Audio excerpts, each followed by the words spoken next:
షానొద్దులకు మన జగ్గన్న కండ్ల ముందు కనిపిస్తాండు. అన్నా ఓ జగ్గన్న దండాలే పైలంగున్నవా అన్నా? అవుగాని షూటింగ్ నుంచి చిన్నపాటి బిరేక్ తీసుకున్నవా ఏంది? షానొద్దులకు దర్శనమిచ్చినవు గా ముచ్చడ కోసమేనా?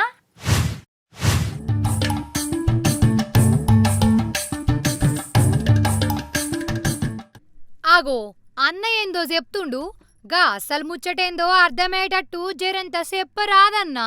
3 ఏళ్ళు రేవంత్ రెడ్డి సీఎం, ఇంకొక 5 ఏళ్ళు ఆయన మళ్ళా ఉండాలని ఆయన మళ్ళీ ట్రై చేస్తున్నాడు. విన్నావా? జగ్గన మనసులో ఏముందో పురాగా చెప్పుకొచ్చిండు. అన్నకు 9 ఏళ్లల్లా ముఖ్యమైన మంత్రి కావాలని కలలు కంటుండట. ఇంకో 5 ఏండ్లు రేవంత్ అన్న సీఎం కుర్చీ కోసం గట్టిగానే తనలాడతాడని తేల్చి పడేసిండు జగ్గన్న. ఇన్నరారుల్లో జగ్గన్న ఏమంటుండు?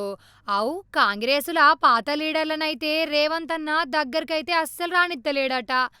ఎక్కడ నా సీఎం కుర్చీకి ఏసరు పెడతాడో అని పెద్ద మనుషులందర్నీ పక్కకు నూకిండట మన రేవంత్ సారు. ముందు నుంచి పార్టీలు ఉన్నోళ్ళ నోట్ల మన్ను కొట్టినట్టు పక్క పార్టీకెళ్ళొచ్చి సీఎం అయితే అయిండు మన రేవంత్ సారు.